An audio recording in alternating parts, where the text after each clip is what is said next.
which is never the same as having you all there, but just delighted to have you with us today for what is a very special day, and what a beautiful day it is. And I know we actually have people from the US and elsewhere in the world, not just Northern Ireland and UK. So I know it's a very early morning, a very early start for those of you, but here the sun's shining if it's still dark where you are.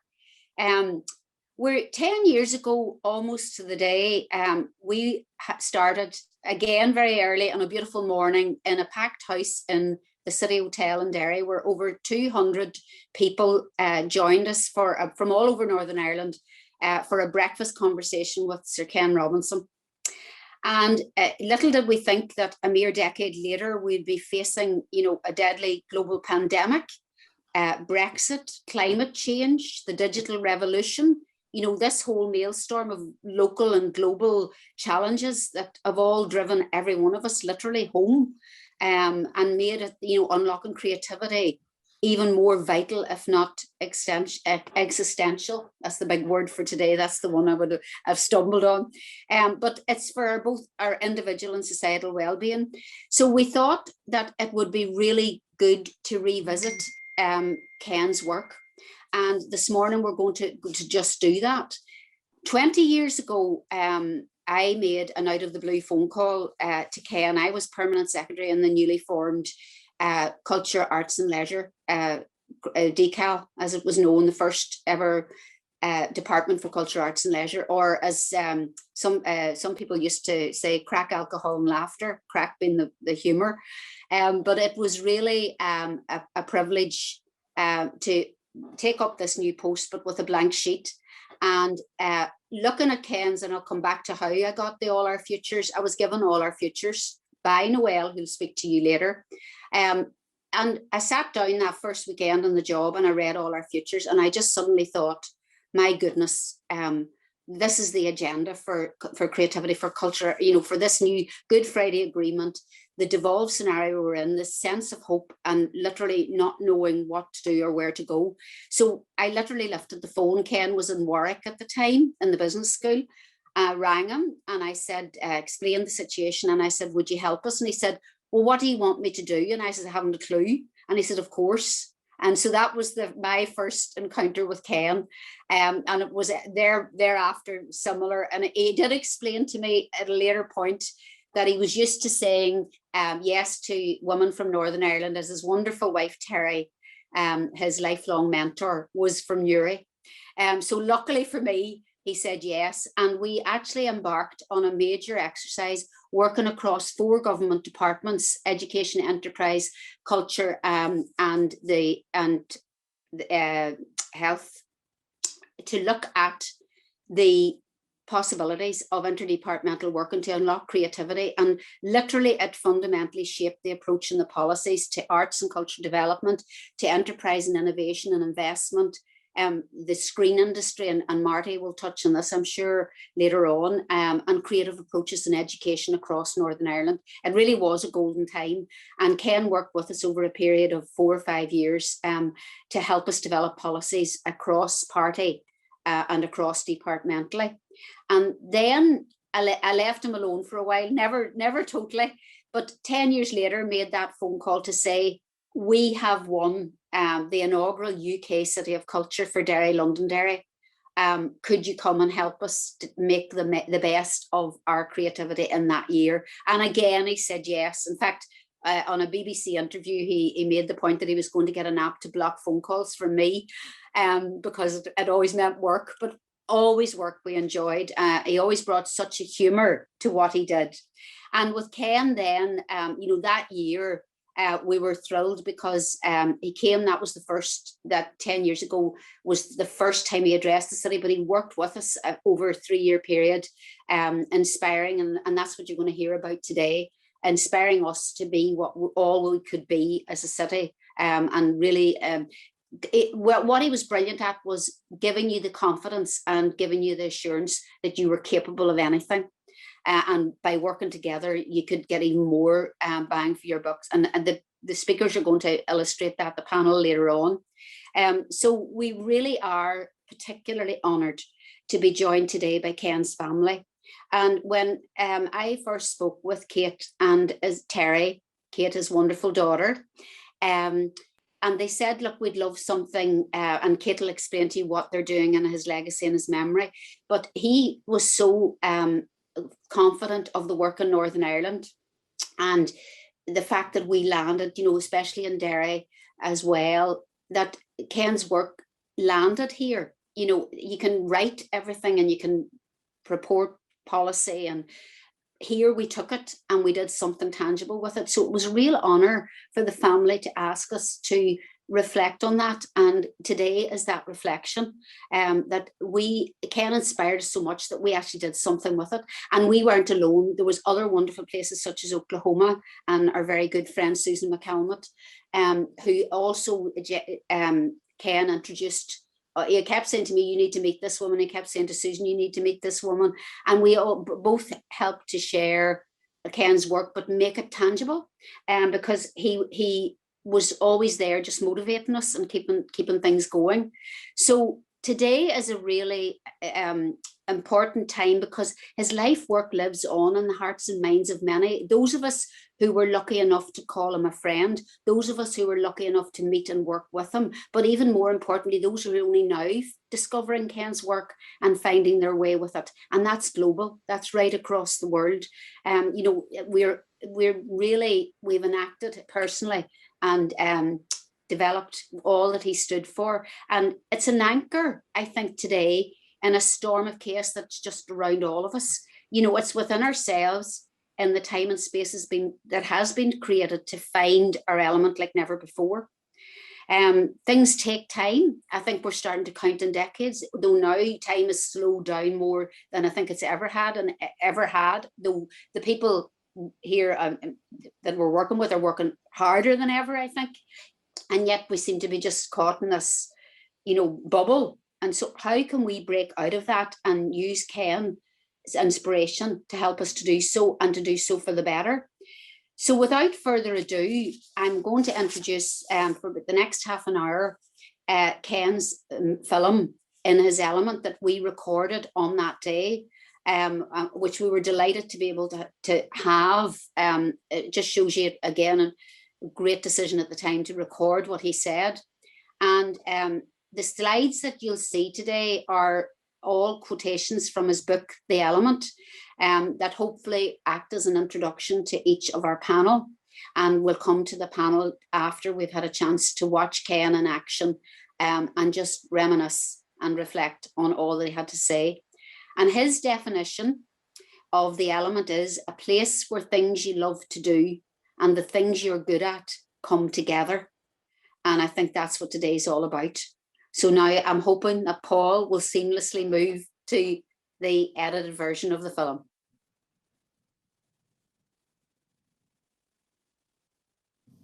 They reckon by the mid-2020s, again, estimates at times vary, for £1,000, you should be able to buy a computer that's got the same processing power as an adult human brain. In other words, you may find yourself at some point sitting in front of a computer that's as smart as you are. Not as attractive, you know, not as in demand at the weekends, but as smart. Well, I mean, how's that going to feel? You know, when you give this thing an instruction and it hesitates and says, well, I don't know, you know, have you thought this through? I'm not sure you have. By 2050, for £1,000, they reckon, we should be able to buy computers with the same processing power as the entire human race. This is the natural consequence of Moore's law, which is about the exponential growth in computing power.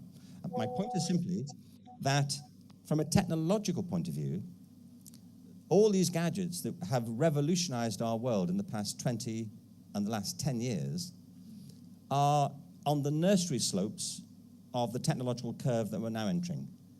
By the middle of the century, it's likely the entire planet will have been transformed even further by these technologies. Now, we've already seen the consequence of this for work, for the economy, for the pattern of global trade. From a technological point of view, there's no question that the world is going through a revolution which is comparable in scale to the Industrial Revolution. A big concern of mine, I work in education a lot, is that our education systems are still locked not in the 20th century, but in the 19th century. But it's not the only factor. The other big factor is population growth. There are currently, I think it's 6.8 billion people on the planet. That's more people on the planet at the same time than at any point in human history. For most of human history, we had about 1 billion people on the Earth, and we've now got nearly 7 billion. And half of those came around in the last 30 years. And this is a really interesting demographic shift to me, because in the old industrial economies like us, the population is declining. The real growth is in the emergent economies, and in the Middle East, for example, where something like 50% of the population is in their mid-20s or younger. So the whole world is tipping on its axis in terms of demography. But they reckon that if things continue as they are, we'll be heading to something like 9 billion people on the Earth by the middle of the century. 9 billion. There was a fantastic program the other week by David Attenborough. I don't know if you saw it. It was actually last year. It was called How Many People Can Live on Earth? It's a really interesting program. And the basic premise is, at the moment, there are something like 145 children born every minute. That's adds up to 9,000 an hour and 200,000 a day. And they're all born with the same expectations. They want food and water and clothing and a life, like you do. The trouble is, there really isn't that much water or fuel or agricultural land available. So the question is, what's the maximum number we can handle on this planet? And I'll boil it down so you don't have to watch the whole show. But the bottom line was that if everybody on Earth consumed at the same rate as the average person in Rwanda, then the Earth could sustain a maximum population of 15 billion. But of course, we don't all consume at the same rate as the average person in Rwanda. If everybody on Earth consumed at the same rate as the average person in North America, it said, the Earth could sustain a maximum population of 1.2 billion. And we're at 7 billion and counting. And people are figuring this out. And frankly, we only get away with it because they put up with it. And what we're beginning to see in the Middle East are people not putting up with it. So I think this is literally the case, that in our lifetimes, we will continue to see ever more radical changes in how the world is with itself and how it works. And it's why these initiatives are so important, not just for Derry, but more broadly. The second big theme is this. I believe myself that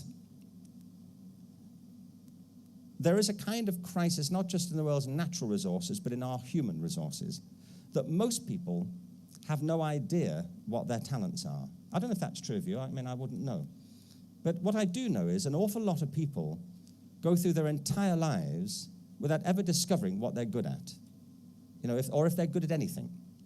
An awful lot of people don't like the work they do, if they have work. They just get through it and wait for the weekend. But I also meet people who love what they do and couldn't imagine doing anything else. And this is what this other book is about, this remarkable book, actually, called The Element. The expression is that, if people are doing something they feel naturally attuned to, it's just a common expression, is that they're in their element. It's really two things, I think, to be in your element. And I believe getting people into their element is a key strategy for the challenges that we face. To be in your element is two things. The first is that you're doing something that you're naturally good at, that you have a feel for. Have you heard of a guy called Bart Conner? Have you? Bart Conner lives in Norman, Oklahoma. He's fantastic, I think. He's in his 40s now. When Bart was when he was 6, he discovered that he could walk on his hands as easily as he could walk on his feet. Now, we don't know how he found this out, but he did. And he said it wasn't much use to anybody, but it was socially distracting. If there was a party at the house and the conversation lulled, his dad would say, Bart, do the hands thing there. And, and the whole thing would pick up again. And then he found he could walk up and down stairs on his hands as easily as he could on his feet. Well, he said he didn't think much about this, but his mother did. And his mother, when he was 8, spoke to the school, and they arranged to take him to the local gymnastics centre in Morton Grove, Illinois, which is where he lived. And he said he will never forget the feeling he had when he walked into this gymnasium. I said, what was it? He said it was intoxicating. I said, what do you mean? He said it was like a mixture between Disneyland and Santa's Grotto. I said, how? He said, there were wall bars, there were trampolines, there were vaulting horses, ropes. He said it was intoxicating. Now, is that how you feel when you walk into a gymnasium? Is it? Looking around, I think not, frankly. I mean, if I could speculate. See, I do not find it intoxicating to go into a gymnasium. In fact, I need to get intoxicated if I get within 5 minutes of a gymnasium. But Bart went every day, and because he loved it. And 10 years later, he walked onto the mat at the Montreal Olympics, representing the United States in the male gymnastics squad. He went on to be the most decorated male gymnast in American history. He lives now in Norman, Oklahoma. He's married to Nadia Comaneci. Do you remember Nadia Comaneci, the first woman to get a perfect 10 in gymnastics? They have a wonderful little boy called Dylan, after Bob Dylan. Why not Bob? We don't know. It's what comes of spending your life upside down, probably, but anyway. But he and Nadia run this amazing gymnastics centre, and both of them are leading members of the world's Special Olympics movement. So they've helped to liberate the gymnastic capabilities of tens of thousands of athletes with special needs. Now, the two things about this are, firstly, that, of course, what Bart discovered at an early age was that he could do this thing. It was something that he had a natural aptitude for. And my conviction has been throughout my entire life that we all have deep natural aptitudes. And they're all different. There are things you're good at I couldn't even begin to do, things I can probably do that you wouldn't be interested in doing. That if we know anything about human life, it's that it's diverse. How many of you here have got 2 children? Can I ask you? 2 children or more? 2 or more? Well, I'll make you a bet. If you've got 2 children, I bet you they're completely different, aren't they? I mean, you would never confuse them, would you? Your 2 children. I mean, John will tell you, we're 2 of 7, and we're all completely different. We love each other, we love to be together, but we're completely different. That's the point, really. Human life is intensely diverse.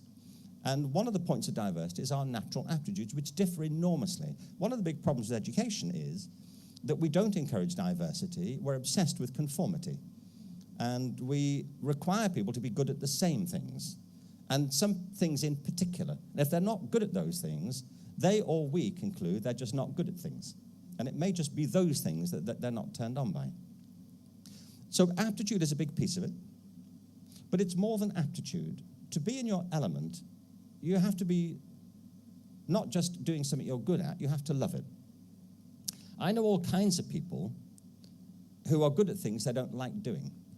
They just happen to be good at it. And they spend their lives doing this thing they're good at, not because they like it, but because they ended up doing it because they're good at it. To be in your element, you have to love it. One of my brothers, Ian, has been in bands his entire life. He's now in a fantastic band called Rumours of Fleetwood Mac.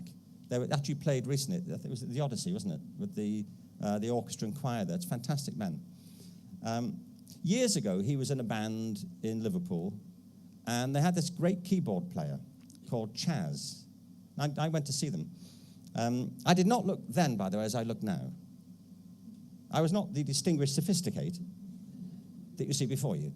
I was into Led Zeppelin. Thank you very much. No, I was channeling Robert Plant at the time. I had the long hair, the leather jacket and the jeans. I was almost frighteningly attractive, honestly, at this point, and a danger to women everywhere, honestly.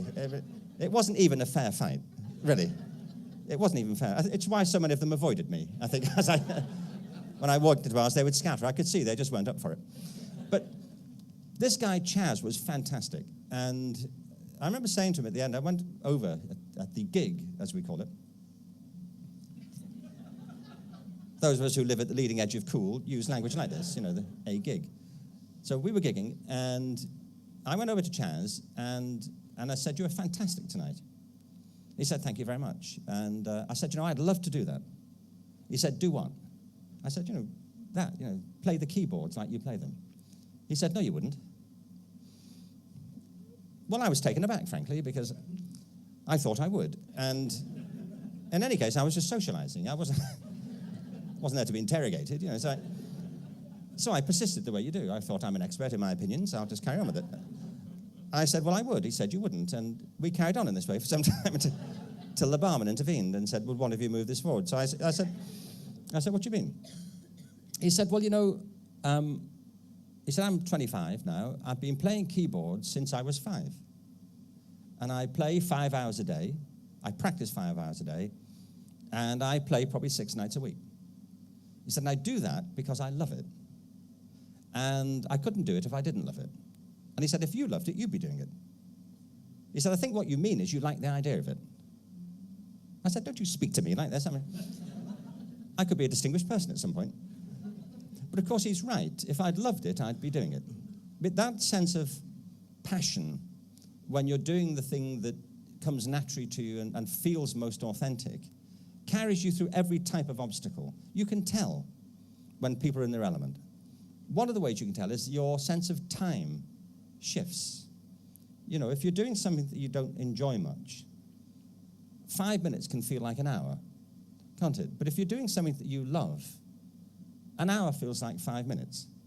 Your whole subjective experience of time alters. And at the end of the week, you might be physically exhausted, but spiritually uplifted by doing it. Whereas if you're doing things that don't resonate with you, you can feel physically okay, but spiritually depleted by the whole experience. And finding that point of resonance with your own authentic self, I believe, should be a quest for all of us. And we all have that sense of possibility, I believe. And it happens in every type of area. I met a woman on a plane once. I wasn't going to tell you this, but, it helps to talk, I don't normally talk to people on aeroplanes. I don't know if you do, Phil, or anybody else here does. I don't. I don't like being trapped into a random conversation on an aeroplane. Particularly if it's a long-haul flight, or even a medium-haul, like a 5-hour flight. Don't talk to me.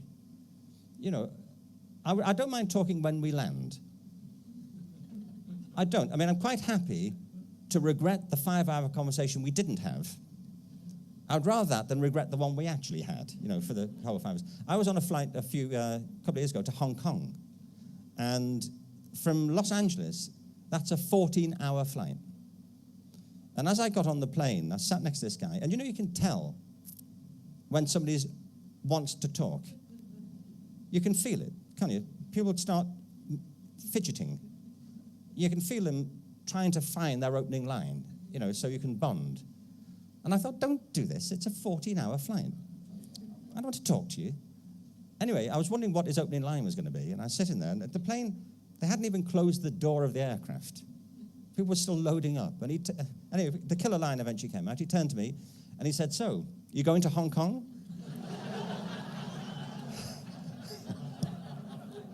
I said, "Yes. Yes. Yes, that's why I'm on the Hong Kong flight. In fact, we're all going to Hong Kong, all of us." It's the one thing that brings us together in a common purpose. Interesting to get to Hong Kong. Talk to them. There are 500 of them. Go and talk to one of them. Anyway, I got my book out. I was reading Moby Dick. Somebody has to do this stuff. So I sat reading Moby Dick. I thought, that'll deter him. Anyway, 2 minutes later, he said, "So, you're reading Moby Dick?" I said, "Yes." So I went to the toilet. It's the longest I've ever spent in a toilet, actually. 14 hours it was altogether. but I did finish Moby Dick. Anyway, I got chatting to this woman as we were landing on a flight into Florida. She's a beautiful woman, in her 40s, I should think. I didn't know what she did. I imagined she was probably in the fashion business, just the way she looked. But anyway, it turns out she's a professional pool player. Her name is Ava Lawrence. She has a website. She's called The Striking Viking. And when she was raised in Sweden, north of Stockholm, and when she was 12, she followed her brother into a local pool hall, and she said she was captivated by it. And she went on to practice there every night, a bit like Bart at his gym. She became the regional, then the national, then the regional champion. And she eventually moved to New York, where she's based now, and entered the World Championships. This is over the course of the next 5 or 6 years. She spent her entire life playing pool. She does master classes, demonstrations. She started the first women's league in pool. And she said she finds the whole game entrancing, still, 25 years later. And she said what interested her is that at school, the thing she disliked most of all was geometry. She couldn't get her head around geometry. But she said, whenever I stand at the pool table, all I see is geometry. It's all about angles and cutting off corners. And she said, every time the balls reconfigure, it's a whole new geometric puzzle. She said she now uses pool to teach kids geometry. But she says, and that's why I'm mentioning it, she said that even now, all these years later, she doesn't know if she's at the pool table, if she's been there for 3 hours or 20 minutes. She gets so lost in what she's doing. And you know that. If you get in touch with a process that speaks to you, your whole sense of being is transformed by it. I don't mean in some whimsical sense. I mean actually, you go into a different place with it. And I think our kids give us signals like this all the time. And you gave your parents signals too, things you were naturally drawn to, things that spoke to you. The thing about this, the reason I'm telling you about the Bart, Connor, and Ava stories is this. It also illustrates something else that's very important, I think, for this process here, which is that our lives are not linear. I think this is fundamentally important to recognize this, that life is not linear. It's organic. And I say this because most of our institutions are designed on the premise that life is linear. Schooling is, isn't it?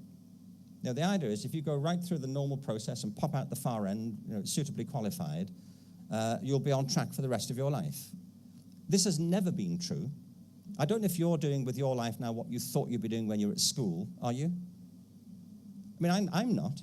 I didn't think at school, if it all worked out well, one day I'd be hanging out here in Derry with you, kind of talking about this project. Life doesn't go that way. My son has been at the University of Southern California. And when he started there, we were giving a briefing by one of the professors, the parents were. And he talked about his own son, who'd been at USC, I think he left 10 years before. And he said when his son started at USC, he wanted to major, as they say in America, in the classics. And he said, my wife and I are a bit worried about this, because we thought, what type of a job will he ever get with a classics degree? And anyway, he did classics for the first year, and he said, we were a bit relieved when at the end of the first year he came home and said that he decided not to do classics. He said, Mum, Dad, I don't know how to do classics. They said, why? He said, I don't think it's going to be much use. He said, oh, okay, great. He said, I think I'll do something that's more useful. He said, what's that? He said, philosophy. And he said, well, we pointed out that none of the big philosophy firms were hiring at the moment, they're like conceptual ink, And he said, anyway, he did philosophy for another year, but he finally majored in art history. And he said, if I tell you that now he's working for an international auction house, he travels the world, he spends his time with people he really likes to be with, he loves the work he does, and he makes great money. And he got the job because of his knowledge of art history, his immersion in classical culture, and the intellectual training he got from his philosophy programs. He said he was ideally suited for it. And it's that series of disciplines that made him look for that sort of role. He said, but if we'd said to him going in, that, here's the deal. Why don't you do classics, art, history, and philosophy? And you never know. 10 years from now, there may be an opening in an auction house, and you'll be ideally positioned for it. See, it doesn't happen that way. What happens is, if you invest in your talent or your children's talent or the talents of people you work with, they create opportunities that would previously have been hidden from them, that actually even weren't there. And that's the whole creative process. That's how cultures work, that you create possibilities that previously weren't available, and then you live in those possibilities and create new ones. Bart Conner, for example, seems to me a great example of this. His mother could have said to Bart Conner when he was 8, Bart, will you stop it with the hands thing? Like, we get it. You can do it, but the joke's over now. Get on with what you're meant to be doing. But she didn't. She encouraged him, and in doing that, he took the first steps, albeit on his hands, into a life that nobody could have predicted. And this is the point. His mother, though she encouraged him, could not have foreseen the life that she was opening up for him, could she? There's no way she could have thought, here's Bart, he can do this hands thing.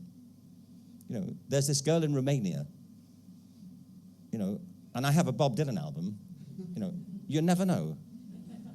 This could work. That's not how it works. You create your life. You compose your own life, and then you live in that composition. And you can recompose it and recreate it. That's the point. Because if we know anything about human beings, our essential gift is the gift of creative possibilities, the gift of imagination. So there's a revolution. I believe we can only meet this by thinking better of our own abilities and those of the people we work with, of our children. And the third point is, to do that, we have to create the conditions under which talent shows itself and will flourish. And that's not a mechanical process, that's an organic process. This whole City of Culture process will unleash possibilities that nobody here, none of us sitting in this room, can imagine. I'm helping to support and mentor a similar process in the state of Oklahoma. Oklahoma is the youngest state in the American Union, and the first 100 years of its statehood really depended on its natural resource in the ground, its oil and the great agricultural resource of the state. They know that they won't sustain them into the future, that for the future, the real resources of Oklahoma are the people.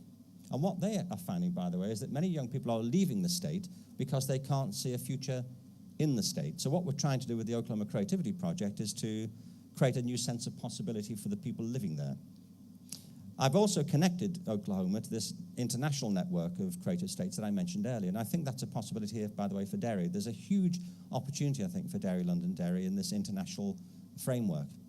But what Oklahoma's finding, I remember I spoke to the governor about this, and he said, if we have this statewide program, where will all the ideas come from? And my conviction has always been, they will come from everywhere. If you're a creative leader, your job is not to have all the ideas. Your job is to create the conditions under which everybody has ideas, and they will come from everywhere. One of the things that's happened in Oklahoma now is that they've created a school of contemporary music, a rock school, essentially, modeled on the Brit School. And that would not have happened. There are now 600 students at this school. That would not have happened if this project hadn't been there, but nobody foresaw that as a possible outcome. That's been true of the City of Culture in Liverpool. All kinds of things have come from that nobody thought when they put the original planning documents together would actually happen. I live not far from Las Vegas. Who's been to Las Vegas? Have you been to the Venetian Hotel? You should go to the Venetian Hotel. The Venetian Hotel is a replica of Venice. It's on the first floor, there's a replica of St. Marco's Square. There's a canal. This is inside the hotel. Gondolas and gondoliers. I have been to Venice, and the Venetian is better. It is. It's more authentic, I feel, and it doesn't smell. Anyway, we went there a while ago. Terry, my wife, and I should have said this earlier probably, actually. I mean, I've had a long association with Northern Ireland. Terry's family are all from Northern Ireland, and Aideen McGuinley and I worked together 10 years ago on the Unlocking Creativity strategy, so I'm a frequent flyer to Northern Ireland. I haven't just popped in. I mean, I'm here a lot. But so Terry and I, we've been together now for 33 years. I mean, can you blame her? Really? I mean, let's be serious here. Terry is a major fan of Elvis Presley. Actually, that's a bit of an understatement. There are 3 of us in this marriage, honestly. And fortunately, I'm alive, but it's a kind of marginal advantage. Anyway, 5 years ago is our silver wedding anniversary. So we went to Las Vegas to get married again at the Elvis Chapel. It was great. It was her idea. She wanted to be near him on this day of days, and I went along with her. Anyway, we had the Blue Hawaii package. But there are others. But the Blue Hawaii package, you get the Elvis impersonator, Adrian, 4 songs out of a possible 6, a hula girl, that was optional. I opted for it for reasons I was rather pleased about in the event. Who knew coconuts were so versatile? I had no idea, but... and smoke. That was the 4th bullet point. Smoke. That was on... And I was looking for it, in the middle of taking my vows. I thought, where's my smoke? We've paid for it. And just when we got to I do, there was this puff of smoke from an exhaust pipe just above the altar. It was lovely. For another $100, we could have had a pink Cadillac. But we thought that was a bit tacky.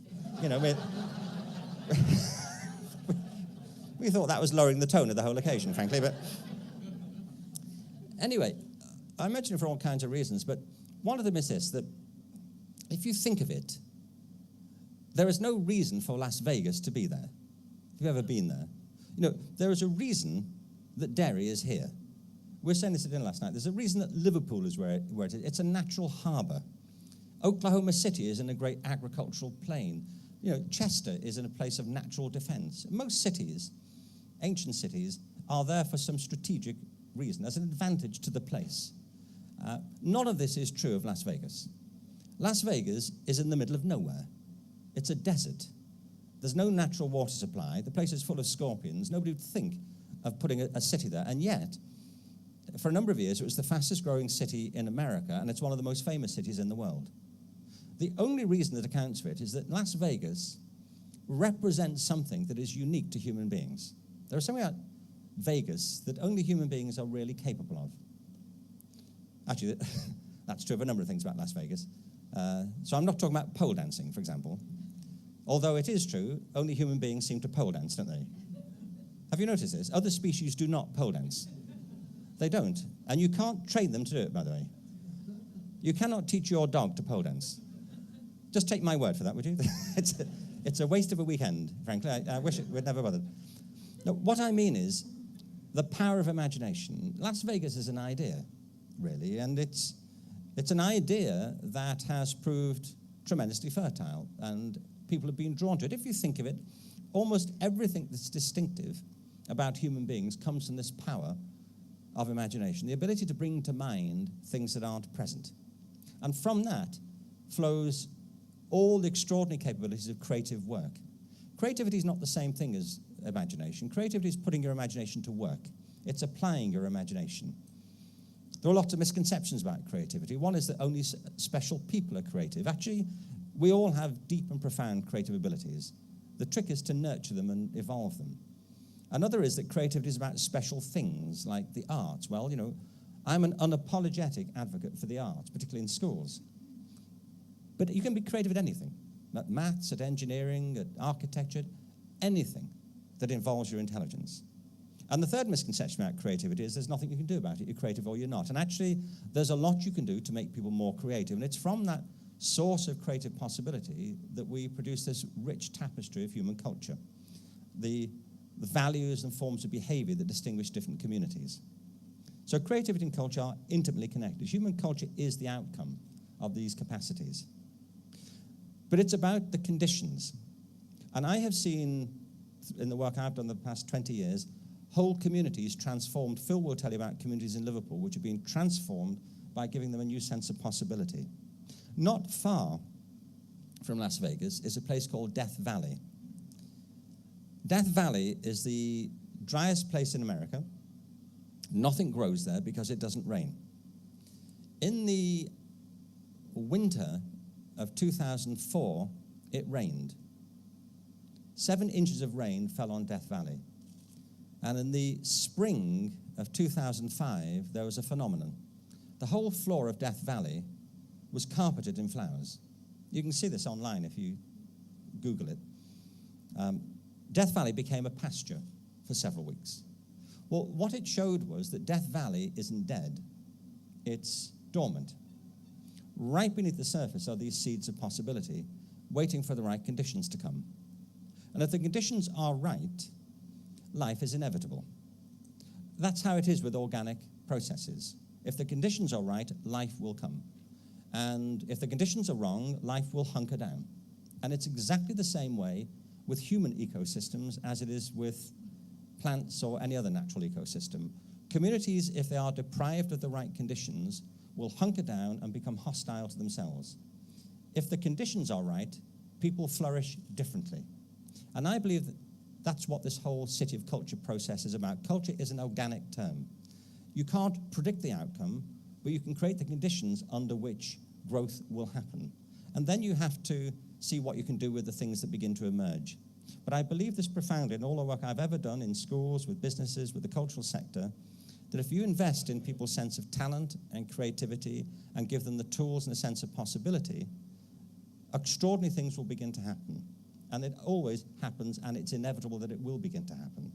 The thing is, this revolution I'm talking about is essentially unpredictable in its outcome, and it's unpredictable because life is organic. It's not linear. I don't believe we can predict the future. There are some things we can predict, and we know when Halley's Comet's coming back, we know when the next high tide's going to be, but in the world of human affairs, very little is predictable.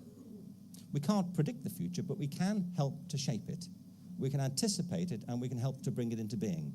And I think if we get this process right here in Derry, if you get this process right in Derry, if you invest properly in the creative possibilities, the people, the children, the people of all generations here, you'll create a sense of possibility here that at the moment is unforeseeable, but its outcomes will be fundamental.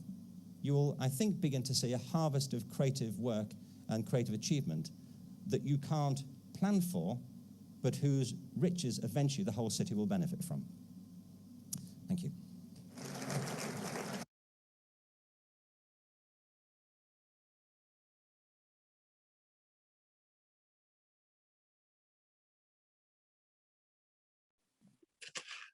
Well, wasn't that just wonderful? Everybody, I mean, I think Ken is as relevant now as he was 10 years ago. So many of us have just lived through that. I mean, it's like it was yesterday, and there was so many thoughts there. You know, he basically, the whole thing about time and about our physical and spiritual authentic selves, about, you know, if you're doing a job that isn't, what is it, the old adage is, for people who, if you do a job you love, you never work a day in your life. It's that sort of sense of being in touch with that process. And for me, you know, his point about you create your life, you compose it and you live it, but you can also recompose it. And I think that's the point in time that we're at today. What we wanted to do was literally bring these thoughts of Ken's together again. And we're already, thank you, we're already getting feedback on the chat box, which is vital. So we'll get a chance at the end of the panelists speaking to feed in some of the thoughts and ideas that are coming through. This is about shared vision and about, if you bring people together, the power of that and reconnecting with that. Ken always highlighted that creativity was found, you know, in individuals, it's found in schools, it's found in communities, found in organizations, and that, you know, it's also about culture, commerce, and education. And that's how we've shaped the next part of this morning for you in the panelists that we've invited along today, because they have actually all, which struck me when I was listening to Ken again and having read, as you can see, a very well thumbed version of the element. This is my book, which Ken signed that day, actually, though I had had it for a while. But all of our panelists actually are in their element. They might deny it. They might deny it when they start to speak. But I do believe that what you're going to witness today are, well, hopefully we're still waiting on Phil to join us. But hopefully, Marty, Jennifer, Noelle, John, and Phil have actually got to a point in their lives that they've listened to that message and have found their element, which is why they can speak so eloquently about it to you. What we want to do is celebrate Ken's life and work, because it deserves the legacy that we could all benefit from. We want to reflect on the lessons we've learned. That point he made about we're at a moment in time, and indeed time's not linear, that sometimes when you're doing something for 5 minutes, you discover it's 5 hours if it's something that you're enjoying doing. But that element about reflection, we want to also look back, take the opportunity, because this is the 10th anniversary of us being designated Londonderry as the UK inaugural City of Culture. That was a phenomenal ambition. That was where like-minded people did come together and say, we have nothing to lose with this. And that was one of the reasons why Phil was here. I still don't think we have Phil online, do we? No, we might have trouble connecting with him. We might have to do the running order slightly differently. But then finally, we're asking each of the panelists, which is what I want your help as the audience as well, to imagine if, and that's the call to imagine if. That's what Ken's family are putting out, and Kate will explain to us later about the legacy that we want to take forward. Imagine if. Because anything is actually possible. These applied insights and learnings to the unprecedented challenges and opportunities that we face today in this global, never mind local and individual challenge, is something that we need all the help we can get. So I'm going to actually already change the running order, if people don't mind, because we're waiting on Phil to come in. He must be having difficulty connecting. And I'll come back to Sir Phil Redmond, who was the leader of the panel that selected Derry. And I know you'll want to hear from Phil. And maybe what we should do is actually, John, to divvy you up and bring you forward. This shows the live nature of this event. But I'm delighted that John Kelpie, who is the Chief Executive of Derry City and Strabane. Hello? Yes, thank you. Paul, who is my wonder man on the digital, has already rescheduled here. So John is the Chief Executive of Derry City and Strabane District Council from the outset of the council when local government reorganised back to April 2015, when we went from 26 councils down to 11.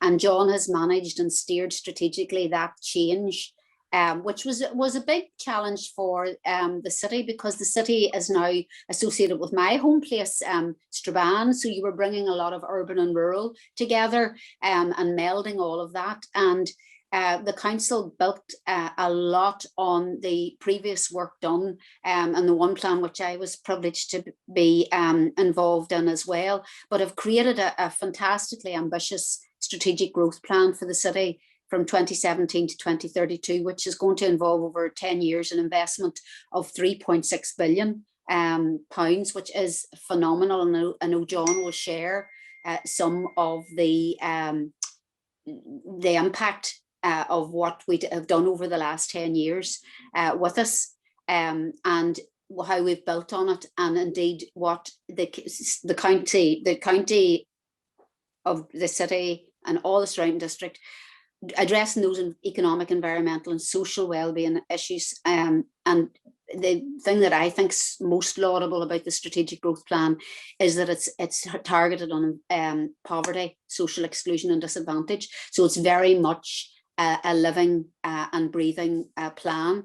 So John, without further ado, we've used the quote from The Element, which is very much about how we can visit the past we can contemplate the present and anticipate the future. But the most important and profound thing is we can create. And I know what you're going to share with us today is a little bit of the thinking of what happened before and what is coming through now. Thanks a million. John, over to you, and we'll come back to Phil. Well, thanks very much, Aideen, and good morning, everyone. It's a real pleasure to be here. The joys of working from home. My son has just been making scrambled eggs and set the fire alarm off while Ken was speaking. So if the alarm goes off, it's don't worry.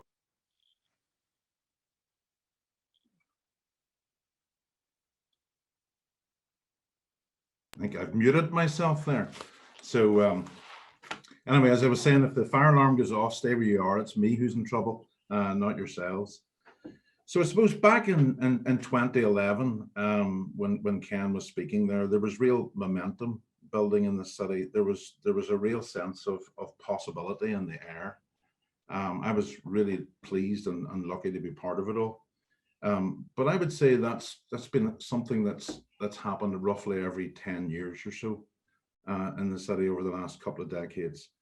In the early 90s, there was the beginnings of the signs of the peace process, and people felt that we were starting to come out from under a huge rock.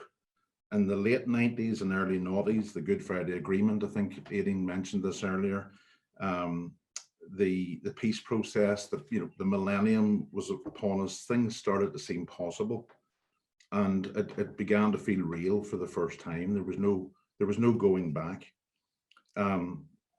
By 2010, 2011, ambitions had risen. We were planning and we were strategizing for the future. We were on a very new trajectory, and we were beginning to work together. We were visioning together. We were strategizing together, and we were dreaming of what the city could and should look like, and how we would live in the next couple of decades. And I suppose for the first time, taking Sir Ken's words there, we were in our element in Derry Londonderry. Back at that time in 2011, we were doing something we were really good at.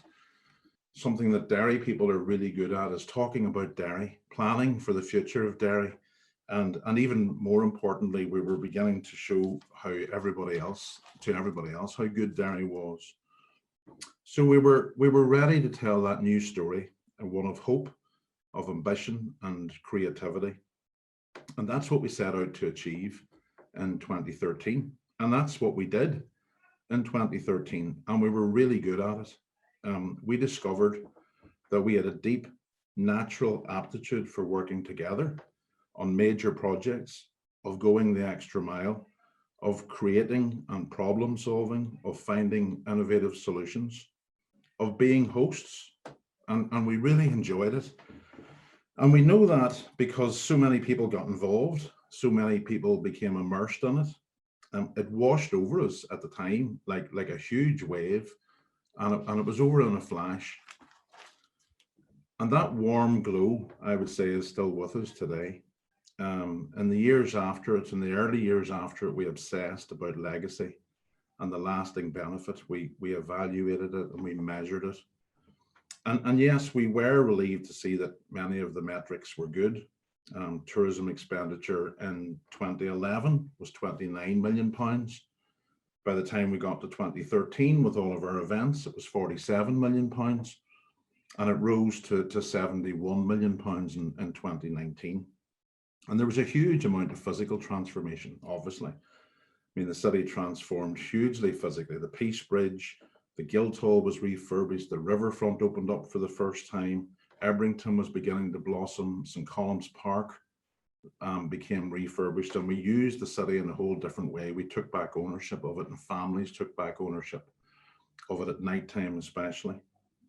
But more importantly, for me, the genie was out of the bottle at that stage. We always knew we could do it, and for once we had really, really proved it. But we were hungry for more, and we wanted to go even further. And so, having developed the one plan in 2011, we came together again in 2015. We were renewed and refreshed.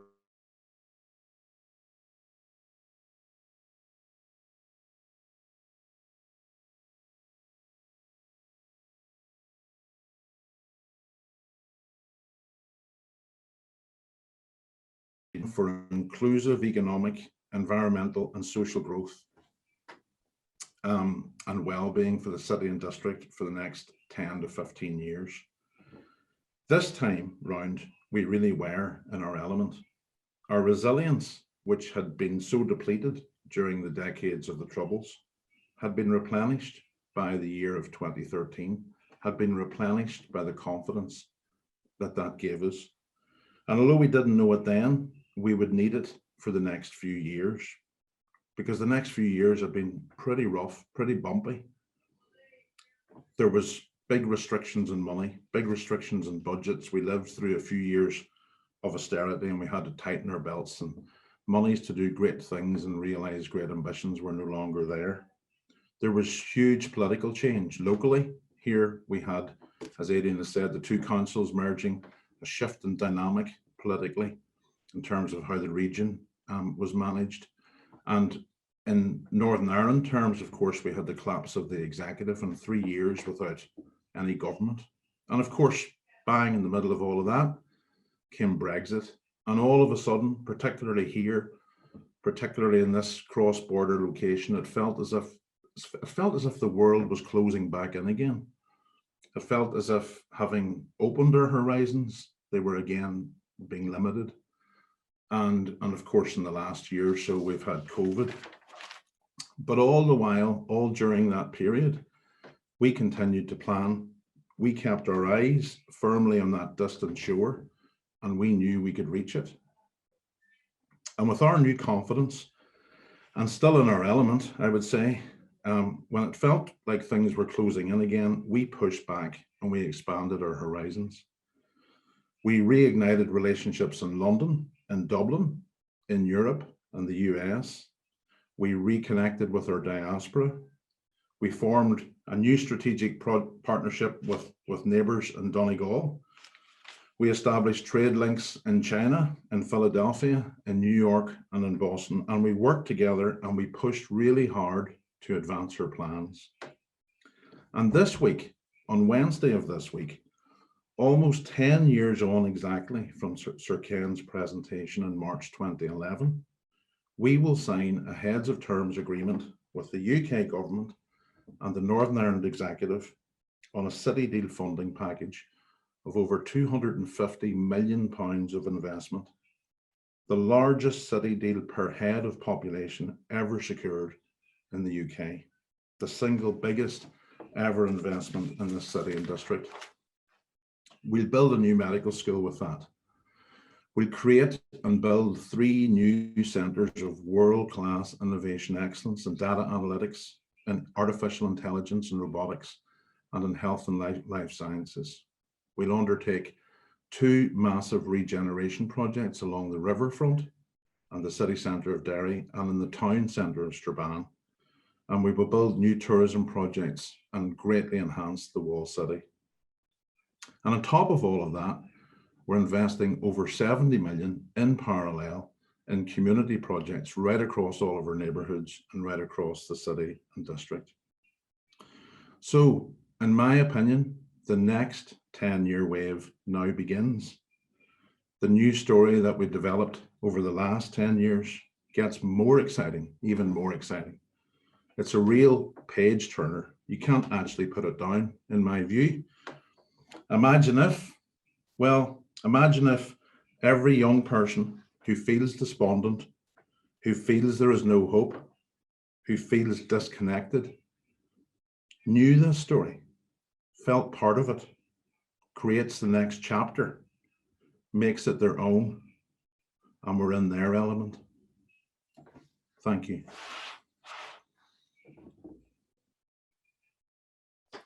John, that was just beautiful.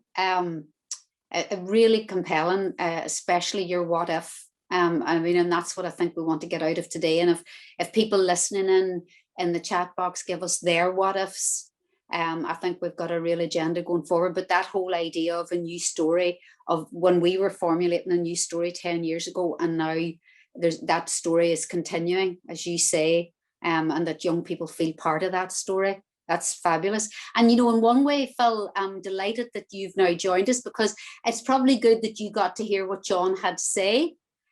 because I know that you were going to start this. We were delighted, delighted's beyond the word. We were gobsmacked, elated, totally energized. I never forget, I don't think a lot of people in the city, and indeed in Northern Ireland, it was such a moment, because Derry had just come through the whole Cameron apology, and so many things had happened, and this was sort of that what John just described, that point in time where the city always knew it could do something, but this proved that it was possible. And then to get that sense from John of the progress. Many of you will know of Phil. He probably doesn't even need a real introduction, but Ken in his speech had talked about creative leaders, and that creative leaders don't have to have all the ideas, but they create the conditions where everyone will create those ideas, and Phil just personifies that. He has been the Mr. City of Culture since his early days, when he was involved in Liverpool, as he would say still, and I think he's right. Imagine, Phil, I'm agreeing with you, but Liverpool was the most successful European capital of culture ever, and he'll tell you a little bit about that.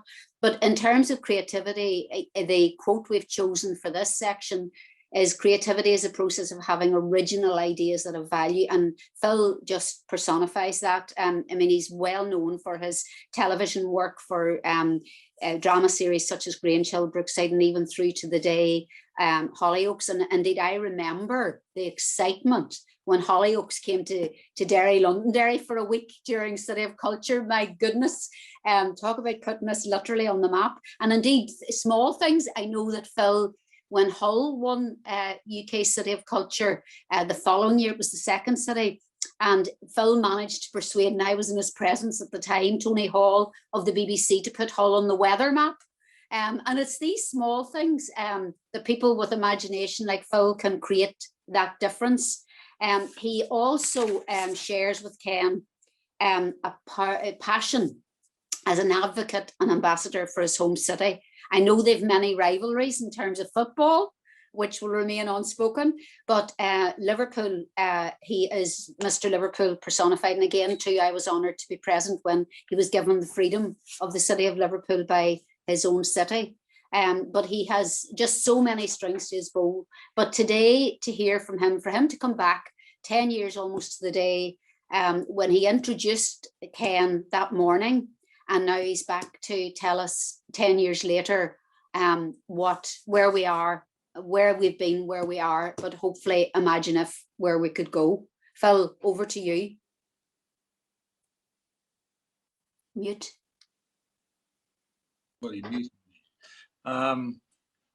That's a hell of a build-up, yeah. And it's probably not the best day, actually, Aideen, to bring in the football references. Everton managed to beat Liverpool for the first time in 3 centuries yesterday.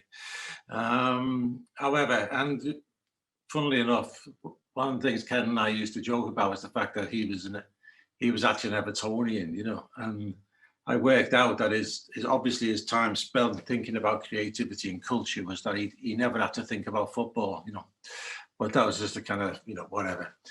But I just wanted to touch on 3 things today, really, which is that obviously just touch on UK City Culture. I also want to talk about why Derry a little bit, and then the big question on why culture matters. And I think it's, if you don't mind, before I do, I just want to reflect on a couple of things that Ken made in the speech.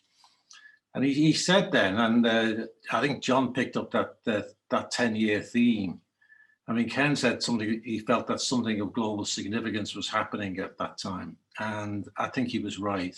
And the problem is that when you live through periods of global significance or epochs or whatever, you don't actually appreciate it at the time. You need these type of events to look back, so, and I think a 10-year cycle is quite good. He did make the point about education, culture and commerce, and I'll be talking about that later on. He referenced Las Vegas coming into life and the Blue Man Group coming out of one person's ideas, like Mersey Television came out of my head. And above all, I think the point he made is that creativity is the application of our imagination. And I think that's what we mean by culture and how we all come together, everything we do together. And I wonder what he would be reflecting now on what's happened over this past year with the sort of global display of the way educational knowledge and culture and commerce has come together to fight the pandemic, you know, and I think, and that's something we will probably reflect more on in 10 years' time. But for any city thinking about moving forward, bringing those three things together, you know, sort of education, culture and commerce is so important, you know. And he also talked about, he used the Death Valley thing about dormant seeds beneath the surface and blooming in the right conditions. So anyway, we sort of got on a lot because we shared those same notions. So I just wanted to reflect on that. But the one thing that always puzzled me from that speech, and someone might be able to tell me off camera at some stage, is he started off by making the point that he was up at 5 a.m, you know. And as he was at dinner the night before, I always wondered why he was up at 5 a.m. that morning, or whether he'd actually not gone to bed, you know. So, but anyway, it's just the kind of thing that sort of like hangs over it. So, UK City of Culture. Well, the purpose of the City of Culture is to, as it's always been, is to provide one city with a media spotlight. It's for one city to be in the focus of the UK's attention. And that is so it can sort of, you know, present itself to the world and actually remind itself of who it actually is. And it's still the same. It's to help others do what we did in Liverpool in 2008. And that was not create thousands of jobs, you know, because one of the big things I say every time we do the round is trying to persuade the politicians not to overpromise on jobs and infrastructure, you know, because, and I know funding is often tied to that, you know, that's the only way you get funding. You have to promise these outcomes. But the real legacy of being UK City of Culture is to rediscover who you are, you know, and is to remind everybody in the city why that city is actually there, why it functions, where it was, where it is, and where it wants to be in the future. And that's what happened to Liverpool in 2008. We got the spring back in our step. And although we had a fantastic year and everything was great, what was left behind was the collective confidence and ambition to do what our forebears had done, I suppose, is go down to the shores and look out to the world and not stand with our backs to the water thinking everybody was against us. And I really do now, that's my main mantra when I'm talking to every city who's thinking of going for the award, which is that you know, your legacy will be leaving behind the ambition and optimism in your young people. And it's those young people who have a great year and they see things they might not have seen before, and they experience things they might not have even thought about experience. But within that year, you get permission to try different things. And I think that's what Ken's point about Death Valley is. That year allows the rain to fall on those dormant seeds of creativity and imagination. And it happens 10 years later because it's the 14 to 16 age band and it's the 21s to 23s. As they come up 10 years later, they start to get into positions that actually where they can make it happen, whether it's in commerce, whether it's in education, whether it's in culture, or whether it's in, you know, in politics. And I think that's the premise that you need to think about UK City Culture. You know, and the bottom line is define your own culture and define what step change you want to achieve through that culture. And that applies when you're actually going for the award, but you have to keep that in mind as you move forward, and particularly as you get to this 10-year period. And that takes me to why Derry? Well, again, at the time, it was like Derry was one of four we were looking at. And, you know, to be honest, it was kind of like, it was a long way away. so it had to be, I mean, the proposition had to really work. But I have to, again, with hindsight and everything now, and I can be more, you know, forthcoming on it.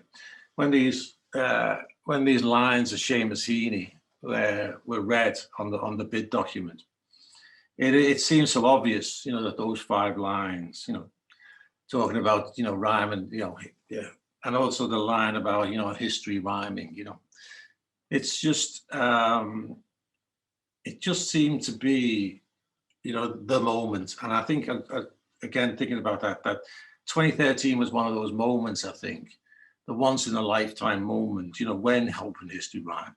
And I think it was what Ken would say, Derry at that point was in its element, you know, and the verdict of the South Inquiry came out while you were actually bidding in Liverpool, you know, and that all those kind of things came in.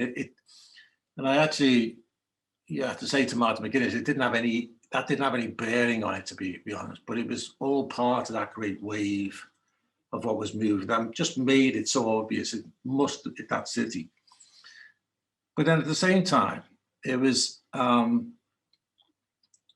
what you did with it, what you did with that year, unlocking the cultural code, bringing the communities together across the divide, that really laid down the template for what would come next, what would come for the future UK City Courier. Bringing those communities together, highlighting the sons and daughters and the talents of the sons and daughters, and how each city then could actually take that view and look at its own talents. Of course, you know, the template was, I suppose, was set out by Liverpool, but, you know, we sometimes have to step back and say, well, we do have an advantage being the creative centre of the universe. And, you know, but we knew that the Scouserati were one of the things that actually sort of won that European bid for us, you know, whether it was, whether it was the local towns or whether it was the people like the Beatles or wherever. But what you did there was, again, take the sons and daughters and put them on the stage and right across and show to every city has got this pool of talent to call on. And that pool of talent then becomes a yardstick for the next generations to come on. 2017, Hull saw that and they raised the bar by also bringing in global culture to a city like Hull, where we in Liverpool, the great joke was that they were the city at the other end of the M62, but when you went there, it was like the road to Hull and back, you know, and that was the kind of joke. But actually, in Hull, suddenly rediscovered why it was there, and everybody else rediscovered that Hull was a destination as well, that Hull could go to it. Hull didn't quite manage to be honest, Hull didn't quite manage to engage the communities as well as you guys did in Derry. But from Hull, we moved on there, and what we did there is establish the fact that legacy was so important. And I went back and read your legacy plan over the weekend, which was fantastic. It was brilliant. And again, I listened to John, and I could read between some of the lines there about the way legacy is only, you know, viable if you still got the resources to do it. And so Hull set out to set up the legacy company to actually take on the legacy as well as the culture company delivered the year. But I don't think that's been successful. But Coventry, I think, has actually moved on to 2021. Actually, it's taken the experiences of both their predecessors, and they made legacy, partly because we nudged them to it, they made legacy part of the delivery. So the people who are delivering will be delivering the legacy too, you know. And they really embraced your point about bringing all their communities together, you know. So I think you've got, you know, you can look back to 2013 and see that you've set the template, and we'll be soon moving forward to 2025 and then 2020 and 2029. But the other thing that Coventry did, which again, it comes back to Ken, and I think it's, if you're thinking anybody moving forward, education, culture, commerce. Now, what Coventry have done is integrated business. They integrated business into their bid, and they integrated it into delivery, and they've integrated it into their legacy strategy. And it's really important because it's something I've always said, that commerce or business is always closest to the public. And that means they're closest to the voters. And it means that they're usually ahead of the trends or the feeling or the opinion of the public, ahead of our policymakers, because the public are their staff, their customers and their clients, and business has to respond to what they want and what they need. And what businesses also want is a thriving economy, obviously, you know, and that can only come from a thriving community. So each is reflective of where and when they are. And I used to talk about architecture, the fact that you get the architects that you can afford at any one time. And it's the same with culture. You know, you get it you get the culture what you can afford. And it's not about money most of the time. It's about people coming together to try and create things. And business will support it, because business and culture is a symbiotic relationship. But what business wants is to do things on their own doorstep. You know, gone are the days when business could be seen as a hole in the wall where people could go and get sponsorship because it was a good thing. You know, business is not like that anymore. You know, business wants to see things happening in their community, on their doorstep, and they will actually take part. You know, and you know, because they've all learned the metrics now. Everybody who comes out to see an event has to eat. Everybody who comes out to attend an event shops. Everybody uses transport. Everybody uses their phones. Everybody uses this kind of thing. So that's a great thing to keep in mind all the time.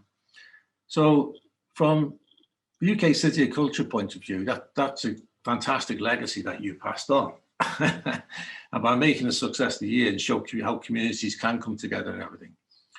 But of course, you then have this real thing about, oh, that's great for everybody else, you know, but you know what, what's in it for us, or you know, what's still in it for us, kind of thing. And I think that, you know, being first, you know, often sort of shows everybody else the way, but perhaps you don't actually think you got the real benefits of it, you know. So you have to try think, how can we do that? But what Liverpool did is, after 2008, we had the same thing. I mean, we had that feeling of like, oh God, thank God that's over, you know, take a breath, see what we can do next. But then we saw, you know, out 2008, we saw the way City of Culture came through. We saw what you guys had done in Derry. You saw what was coming up and all. And I remember talking to the city and saying, well, you know, we set everybody off on the road to this, and we need to make more of it, you know. And so in 2018, we rebranded it as the 10th anniversary, and it didn't bring a lot of more investment or a lot more cash. But for that next generation coming through, it was the 10th anniversary of when they'd had a fantastic time. And we got a bump in the city of that time. And the big thing that happened, and we started to focus a lot more on, was the fact that, you know, all these things, you know, when you're talking about investment in culture, you need to get the policymakers on board, and people at Treasury and people in town halls, they like data, you know. And it's also very well saying, yeah, that's great. Derry's fantastic, laid the template, and all these other cities have got on with it. So that brings us to what I think that question is, why culture matters. Well, in Liverpool's case, 10 years on, you know, the destination economy doubled from 2 billion to over 4 billion pounds. And in that time, mythical grants from the European Union was 100 million pounds a year. So culture, you know, and building on the back of culture, put an extra 2 billion pounds into the economy. To the extent that last year, 49% of all business rates came from culture in one form or another. You know, so when people ask in Liverpool, well, culture is also very well. So, but my answer to them now is, yeah, culture is so very well, and it's doing very well. What about the other 51%? You know, isn't it? You know, so you know, that is the hard fact that, you know, by attracting more and more people to the city, it does have the economic benefit. But there are other aspects of it too. And I go back to the time when I was going in and out the city in 2013. And towards the end of the year, when I got a lift out to the airport by a taxi driver, and I said to him, I said, well, you know, and I'll use a technical term here. I said to him, never mind all the bullshit. I said, what do you think about all this, you know, City of Culture here?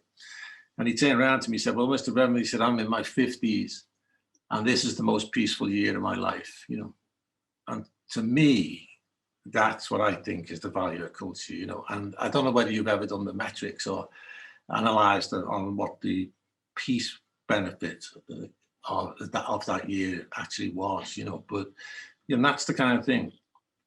And so the next time we hear that refrain, you know, culture is also very well, but, you know, the other thing I say to my local politicians here, and I say to the ministers when we're talking about UK city culture, is, well, to me, you know, this thing about culture is also very well, frontline services first.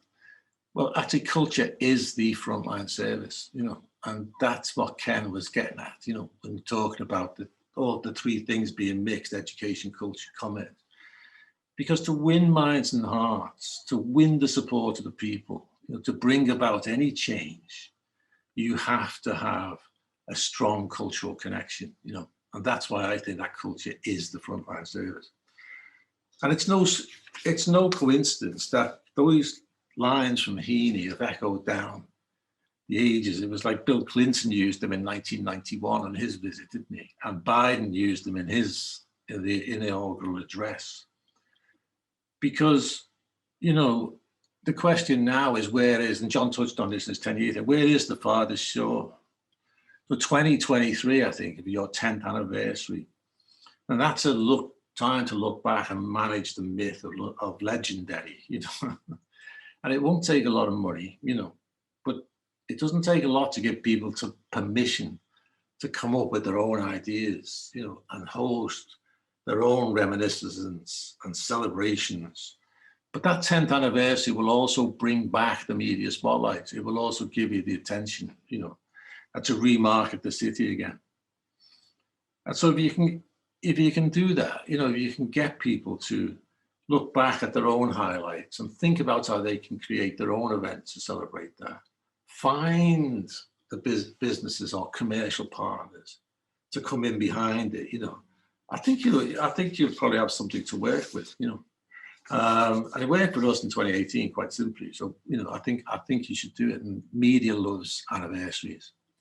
So once you have that environment and you create it, it's up to everyone else to decide what to do with it. You know, that's again one of the things Ken was talking about. You know, to create that environment to allow people's imaginations and creativity to flourish. You know. So again, you know, I'll throw out the challenge to you again, you know, define your own culture, you know, and then decide what next step change you want to achieve by that and use the 10th anniversary. You've done it before, you know, Liverpool's doubled its destination economy and you can do it all again, you know. And the other line from Ken's speech, I think, just to end with is really, you know, you can't predict the outcomes, but you can create the conditions for possibilities, you know. And I think that's great. And you may not, going back to this, you may no longer need to believe in the miracles and healing wells, you know, but you can still reach for that further shore, you know, so that's what I'd say to you.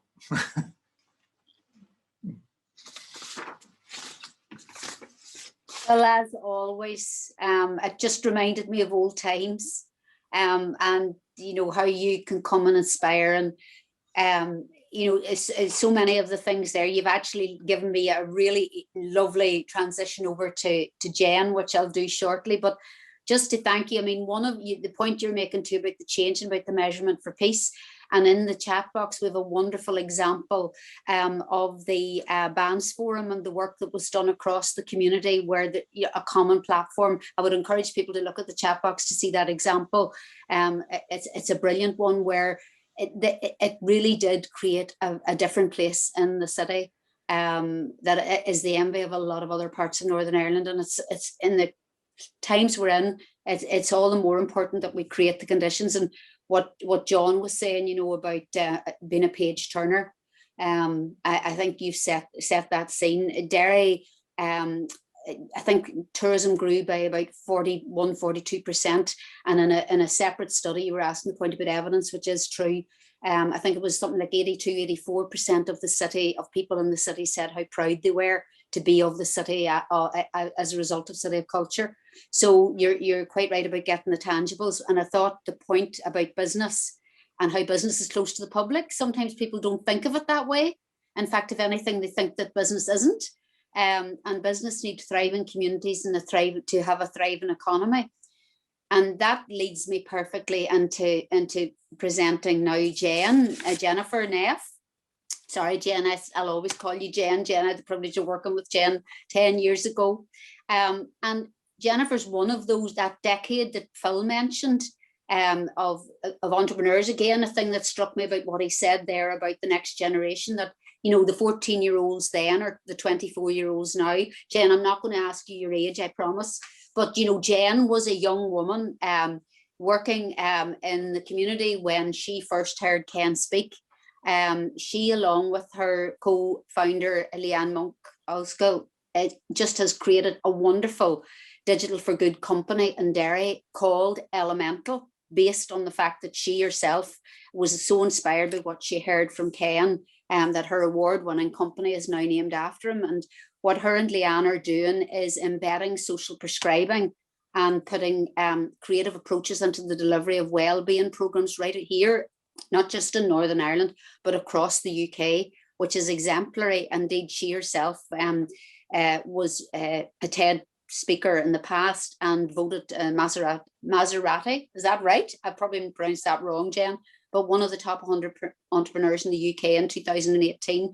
And she works a lot with young innovators, responsible programs in Dubai, etc. But the most important thing is that I think the quote here that for this section sums up what Jennifer's doing with Leanne as a young, very successful business in the city, that finding the elements is essential to a balanced and fulfilled life, hence the social prescribing and wellbeing focus of her company, but also to help us understand who we really are. So now over to Jen to give us a perspective on what it's like to be a young and really inspiring entrepreneur. I don't feel that young, not today anyway. I get the coat off. It's a bit cold in here. I've come into the office. So we're just at the Guildhall, and I've come into the office because of the wall behind, because it's really, really important as part of the story. So thank you, Aideen. Yeah, so Leanne and I, we came up with an idea in 2013. And as part of the program for 2013, there was a team-ed health challenge. And it was like, if you come up with an idea that's going to improve health and well-being, pitch your idea and tell everybody about it. And if you win, you could win £500, and it would be a great start. So Leanne and I had we'd come up with this idea, but before I tell you what that idea was, it's not a coincidence that it's Elemental software. The company's actually called In Your Element, and I was in the audience that day. And I listened so much to what Ken had said, and I met people that I'd never met before. I remember who I was sitting beside, but I think what the most important thing was I remember how I was feeling at that time, because there was a digital revolution that had started in the city at that time. There really was a strong sense of community as well. Everything that was happening around city culture, it was people would talk about, if this isn't engaging some of the most socially deprived neighborhoods in our city, if they don't feel touched by this, we've failed. So that message was loud and clear. The leadership in the city at the time too was something that we'd never seen before. And if I was honest, I don't think we've seen since, but it was great. It was just, everyone was coming together. There was that willingness to partner together, put your egos to the side, and just look at how we could make things better. And it was the first time, I suppose, ever in my life that I felt that anything really was possible. So I bought Sir Ken's book and he signed it for me, and I told him that I was yet to find my passion, because I knew there was something out there still for me to do. And when I look back at my own education, I wouldn't have been the grade A students. I don't even think I was the grade B. I was more around the C's, and I had a bit of a knockback when I did the A levels. I got 2 D's and an E, and I'd worked so hard for it. And I remember thinking, what under God am I going to do now? I'm not going to get in anywhere. I knew I wanted to go, because I did really want to go. And Derry at that time was, I knew that wasn't enough for me. So I knew I needed to go somewhere else. And I had to go through what's called clearing, phoning around places to see if they would take me in with my crappy grades. But luckily I managed to get in to a college in Edinburgh. And I thought, right, I'll never let that happen again. So armed with that, I always remember thinking, right, I'm going to have to work hard at this. I'm going to have to come up with ideas and solutions, make things happen, make a difference, because I knew the grades weren't ever going to be the thing that was going to get me there. But little did I know that that day, listening to Sir Ken, that it would make the impact on my life, because shortly after that, Leanne and I got chatting. Leanne was the program manager in one of the healthy living centres up in Craigan. And Leanne and I got chatting about, God, there's so many things for people to do. The year of culture was happening. There was There was all sorts of things being planned. But yet we were still living in a time of health inequalities where, depending on where someone lived, they would actually, their life expectancy was affected by 15 years. And Leanne and I were thinking, God, this is not right, you know, in this day and age that this is the case. So we got chatting to, went out and chatted to a couple of communities and a couple of groups of people, and they were saying, oh, I didn't know there was free swimming around the corner on a Tuesday, or I didn't know that that was happening. And then other people said, I didn't know that was happening, but I just don't have the confidence to attend that type of thing because people like me don't go to that type of thing. So we knew what we needed to do. We knew we wanted to connect people into their communities more. And we knew that the difference it would make, because if people are connected in their communities, they're happier, they're healthier, and it improves their quality of life. So Leanne and I says, look, wonder what would happen if we actually saw what digital could do here. We knew that face-to-face was the most important thing, but we knew that digital could play a role in doing this. So this is where we came to the Team Ed Health Challenge, and we said, you know, we want to help people find their passion. We want them to be in their element. You know, thinking back to what Sir Ken had said. So then we stood up and we pitched our idea. We got t-shirts printed with the wee logos and everything. And this was a big moment for us, but unfortunately we didn't win. But the person who won that competition that night was a guy called Professor Maurice Mulvena from Ulster University. And he came up to us after and he said, your idea is actually better than mine. I'm going to give you the £500 that I've won. So we got started on £500 and that was it. And that's all we needed really. It was just a bit of a jump start and it was someone believing in us. And I think what happened around that time in the city, there was lots of people there who were prepared to listen to us and people that were saying, that sounds, I don't exactly know what you're trying to do, but it sounds like you've got something good going. So all we needed was a wee bit of motivation and a wee bit of support. So Leanne and I then started to look at getting this thing built because we weren't techies, and it still amazes me to this day when we won things like Small Tech Company of the Year. It's like I look at her and I say, she says it's mad, and we're not even techies. We don't even know how to code. But we've a fantastic team who do, thankfully. So we were just charged with all the positivity and everything that was happening at the time. We've actually developed a platform that GPs and social workers and community paramedics can use to make a referral for someone. So if they meet someone and they think, right, this person would actually benefit from tying in with an art class or dancing or maybe debt advice or social welfare legal advice or being connected into a food bank, they can make referrals using Elemental to what's known as a social prescriber. So there's lots of these social prescribers. They're like community navigators, they're community developers, they're social prescribing link workers, and they use Elemental now to sit down with someone, find out what they're passionate about, find out what's important to them, and then say, well, look, let's have a look and see what's happening in your local neighborhood that we could connect you into. Because despite everything, there's still lots and lots of things for people to be able to do. And the only thing I suppose that's changed with the whole COVID side of things is that it's a lot of the stuff now is a lifeline for people. So be it the food bank, be it the befriending support, be it someone that's going to get the groceries. So that's what Elemental does. But one of the best things about it is it provides this data for commissioners to be able to say, well, look, street by street, these are the issues that are affecting these people in these streets. This is the types of services that are available. Here's where the gaps are. Here's the difference that it's making to a person's well-being. Here's the difference it's making to the community. And here's the difference it's making to the health and social care sector. So we're connecting the whole thing up together. So fast forward now to 2021. We're here in the office and look, I'll just turn this now. Oh, let's see if I can get it this way. Look whose face is up there. He was so important to us that we made sure that he was going to be on our wall. This is our wall that tells our story. He's also out at the printer as well. I'm not sure what he would think about that, but his quote is up there just for everybody when they're doing a bit of printing, they can look up and be inspired by him. We've 30 people in our team here. We've an office, our headquarters is in Derry. We've an office in the People's Republic of Merseyside as well. We're growing all the time. We have 2 new jobs out at the moment. There's another one going out later this week.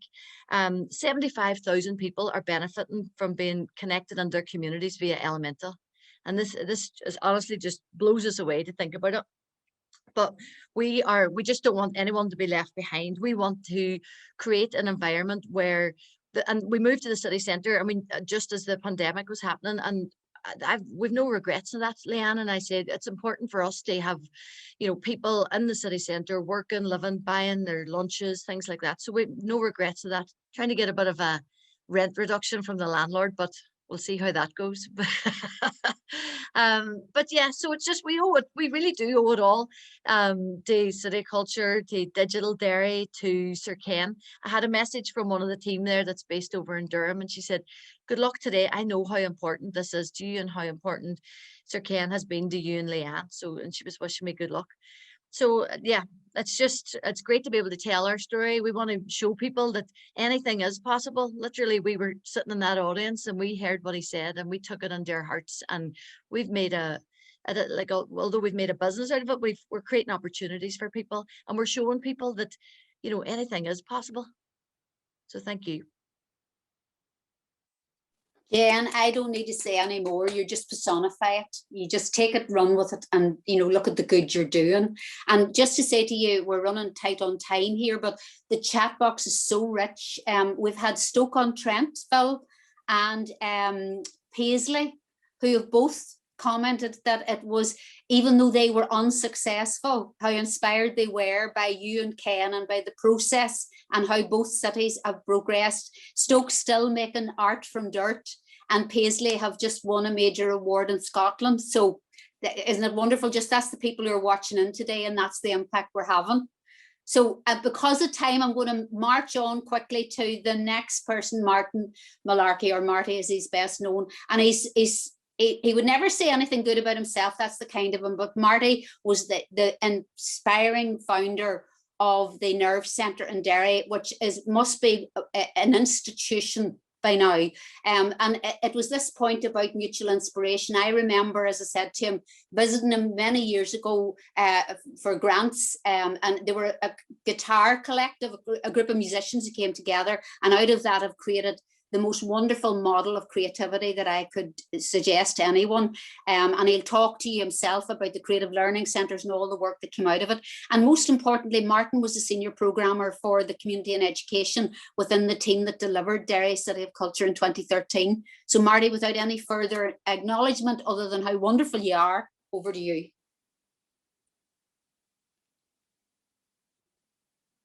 Sorry, I didn't have to always remember to switch myself on. Yeah.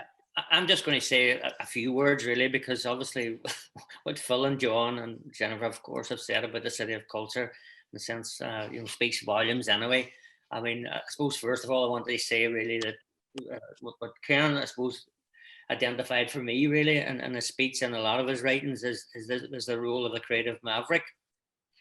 You know, and a lot of people over the years have sort of said, how did you manage to get the Nerve Centre started in Derry, or how did you manage to get so far, you know, particularly in the 80s, you know, when the place was so depressed, and, you know, like as I suppose a young person growing up in Derry, I didn't see any hope. I didn't see sort of any future for anybody, because we were in the middle of a war, obviously, and the city centre was devastated. And, you know, I grew up in the Chantal estate, you know, but lo and behold, you know, when I was about 15, a certain band came to play in our community centre, the Undertones. A few weeks later, they were on Top of the Pops. And for me, I suppose that just sort of triggered, I suppose, the beginning of what my life kind of turned into. If a Derry band, you know, could actually write songs, you know, when they weren't writing about the troubles or anything, they were complete escapist sort of a band. But two of them were going out with girls in my street. They would get the local bus when they were on Top of the Pops, and I could never understand the idea of people on Top of the Pops who would be getting the same bus as you. You know, you're sitting up the back of the bus and they're at the front of the bus. And I remember saying this to Mickey Bradley years later, you know, that this was a major mystery of my life, you know, as a teenager, you know, how you would be getting the bus. Fergal Sharkey was also our TV repairman. So anyway, I'm only reflecting on this because a young girl actually in her 20s now is actually writing a dissertation about that whole sort of scene, you know, and how you know, to some extent it defined Derry as a place where you could do maverick and crazy sort of things. And in some ways, like in a sense, anything I've ever been involved in has all been because of punk rock, you know, and what was going on in sort of Derry and in the late 70s. So kind of fast forward, I suppose, really to today. And I mean, if you look around, not just Derry, but the whole of Northern Ireland, I mean, what Phil's just said there about culture being on the front line, I mean, you know, the creative industries in Northern Ireland actually are Northern Ireland now, because obviously one of the major ways we've come out of 30 years of conflict, as they've sort of switched on the creative spark. And in that sort of sense, what Ken is talking about there is a monumental kind of insight into a society, that has sort of, in a sense, completely turned itself around to the point where people come around the world, to come and visit these fantasy landscapes of Game of Thrones, which I always felt was very ironic, to some extent, that Game of Thrones actually, in some ways, is another metaphor for the Troubles, because it's about people, daggers drawn and betraying one another and all sorts of. And here we have now, the landscape of the Troubles is now a fantasy sort of landscape, where people, they go to Iceland as well too. But I've met people who've come from Iceland and then landed in Belfast, and the idea, like the notion 30 years ago that that something like this would ever happen, in a sense, it does sort of I suppose it does bring out to the fact that you can dream, and sometimes these kind of weird dreams can actually come to pass. So in that sort of a sense, I suppose, I'd like to probably talk more about what's sort of going on across the country, really, and whether or not that's anything to do with Derry being a sort of an engine that can then drive out. I mean, the Nerve Centre has a centre in Belfast, and I happen to have been working there for the last 4 years. I've met a lot of really creative community workers who are working on the ground in loyalist communities, actually, much more so even the nationalist communities. And for me, that's been a bit of an inspiration, because in the sense that one of my tasks in the City of Culture was to sort of bridge the divide and be involved with the unionist and loyalist community and bring them into the heart of the sort of programme. And what I discovered really was that they were they were more connected to the notion of a UK City of Culture, obviously, than most people, because they saw it as a celebration of their culture, and they were completely enthusiastic and infectious, and in some ways the City of Culture, certainly this idea of trying to break through the divisions of Northern Ireland, there was no doubt about that, during the City of Culture, that was one of the major achievements of it, and they think that could still go on, across Northern Ireland, and in some of the most deprived communities. I'm talking about communities like Rathcoole, which feel, I suppose, abandoned, and very high levels of not just deprivation but sort of underachievement by young working class Protestants. The fact that creativity is actually budding, and the Death Valley stuff applies to them as well too, that in the midst of where they think, well, there's nothing here for us, just like as we felt in Derry and sort of 80. So history repeats itself in a sense, and sort of in a sense that you hope that the same transformation that's kind of has gone on in Derry, it's gone on in communities throughout the city, can go on throughout the whole of Northern Ireland. The other thing I wanted to really just mention, really, and I know Noelle's going to talk about this, so I'll not go into that in any great detail, but this whole notion of a creative economy now in Northern Ireland, where you've got companies in Derry like Dog Ears, who are, they've got animated series on Netflix where being watched globally. Obviously Derry Girls has put the city on the map, and a sort of the humour of the city on the map in a way as well too. But just the notion that, Dog Ears' work, for example, is translated into 17 different languages. So their little animated series of Puff and Rock, has been watched, by millions of people in China, and obviously, the notion that something like that would have come out of the city, and reached so many sort of people, and reach into sort of the lives of so many young children, because I've seen a lot of the posts that parents put up as well too, because obviously on Facebook and Instagram you can put a lot of stuff up, and the way in which that series connects with young children, I think is kind of inspirational. But for me, the future of that very much depends on what's going on in the schools, and this is where I'd like to sort of just bring it back to Ken as well too, because I do want to mention the Ken Ramsden Awards that the Nerve Centre has been lucky enough to be able to set up with the support of Northern Ireland Screen and the Department of Communities. It's only a sort of a pilot scheme at the moment, and the winners will be announced, I think, at the event in early March. But just to be able to actually acknowledge the legacy of Ken in that small way, that he has inspired so many people in the schools, so many educators, so many people that realise that if you don't get digital culture and digital creativity into the classroom and get it functioning at the highest level. And then you're connecting outside the classroom then, which obviously is what we've seen in COVID, that if you don't have that infrastructure, if you don't have the ability, if kids don't have iPads and don't have digital devices, so they can be learning well beyond the classroom. In a sense, you're going to fail people at the most sort of fundamental sort of human level. So the creativity in the classroom in Northern Ireland, like I've once again been fortunate to be involved in setting up qualifications for filmmaking in schools, seeing young people make their own sort of individual short films that's got them a high place in university. That's actually one of these young people actually went and entered his film in Texas, in a film festival in Texas that had an award for the young aspiring filmmakers, and he won the same award that Steven Spielberg won. When he was 18. So just I suppose that sense of confidence that we can give people in their schools. And for me, I suppose in the sense that would be the backbone of everything. Of course, it's about business. It's about a creative economy. It's about the creative industries leading Northern Ireland, into the future. But actually, it starts, I think, in the classroom. And this notion that we can grab the imagination of a young child, and all the sort of stuff that Ken talks about, the person who walks, on their hands. We have the ability, I think, in the schools, and we've some amazing sort of inspiring sort of teachers. They set people on a kind of a path. Once again, I suppose we've been fortunate to put in the infrastructure, because of Ken's work on the Unlocking Creativity strategy with yourself, Aideen, way back 20 years ago, where we were able to establish in 2003 creative learning centres in Derry and Belfast, and in Armagh as well too, an independent one that runs there with the Education Authority directly, whereas the Nerve Centres, one in Belfast and Derry, I suppose is slightly independent of the sort of system. But the training of teachers, the preparation people for a sort of a digital world, I think in some senses, it may have taken the COVID crisis to sort of bring it home to people that if you aren't fully engaged in this digital world, you're completely and utterly left behind.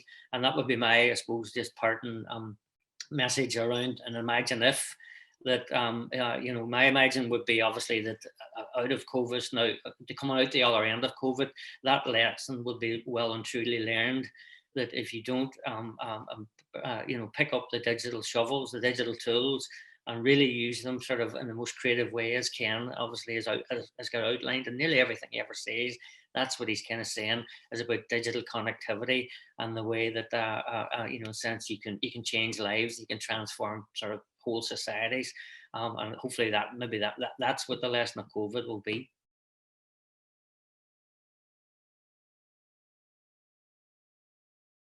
That was brilliant, Marty, again. And I mean, creative mavericks is such a concept. That's what I think we're seeing, and that we something that will allow us to all be creative mavericks. But your point about picking up the digital tools is the Imagine If makes such perfect sense in the current context. And indeed, again, that leads me in really well into Noelle. And Noelle McAlinden would be known to many in the city, but Noelle was the woman who happened to have a copy of All Our Futures in the boot of her car. When I was, the weekend I was going home to read All Our Futures, from which we went to Unlocking Creativity, and which Marty was there from the outset.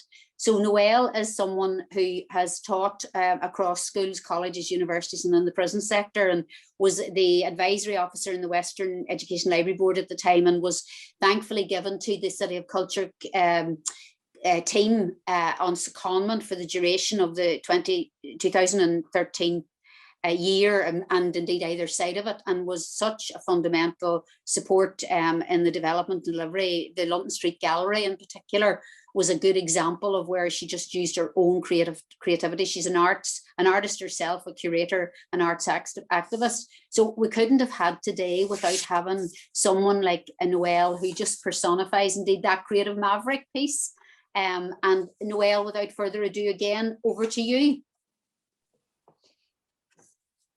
Thank you, Aideen. Hello, yeah, can you? Yes, we can hear. Yes. Okay, so thank you very much, Aideen. That's a lovely introduction. I hope I live up to the expectation. I'm actually sitting in front of a picture that I painted after meeting Ken Robinson over 20 years ago. And at that time, he was writing his book Out of Our Minds, and I was preparing for an exhibition Out of the Blue, of which Aideen opened.